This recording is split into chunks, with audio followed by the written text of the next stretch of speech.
What's up, guys? Joe and Zach here for another Monarch Minute, where they always go over a minute. This week we're talking about your why. Great quote from a guy named Simon Sinek. He does the series, people don't buy what you do, they buy why you do it. And that really struck a chord with us thinking about sort of why we started Monarch, why we do Monarch, and where a lot of businesses can sometimes lose touch with that as they grow.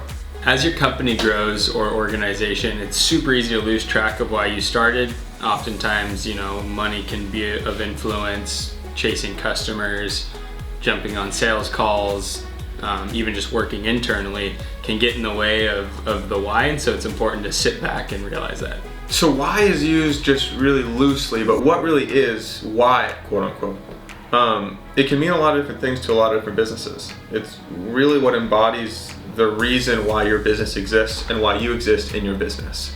So what is our why? And why did we start Monarch, and why do we keep doing what we do? To eat? I like shelter too. Well, it depends on the month. I probably can't eat some months. Actually, if I wanted to eat, I wouldn't be doing Monarch.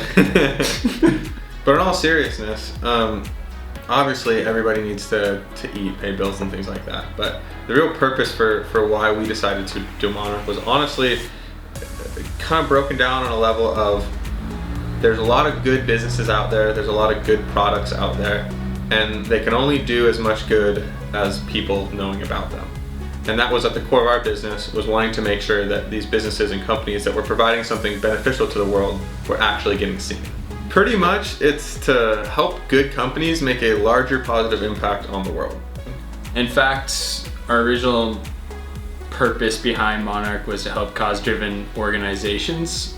But obviously, when you start a business, you have to adapt and make some changes. And as an early startup with no money, you have to make some moves to where we're able to keep growing as well.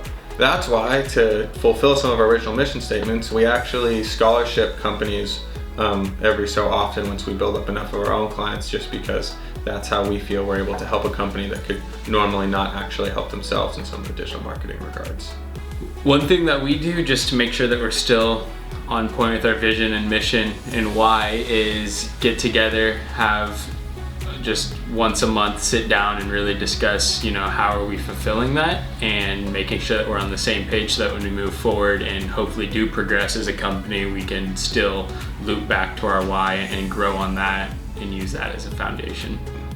And although you might have to adapt a little bit or insert your why in different ways in your business, making sure that you're always at some point resulting back to that, we think is crucial. So a big challenge for all businesses moving forward is just to make sure you identify your why and don't ever lose sight of that, because that's the reason why you started your business to begin with. So to wrap things up, let us know what your why is and what your business does. Looking forward to hearing all the whys out there and reasons for doing business. This concludes our Monarch Minute for this week, and we look forward to seeing you next time.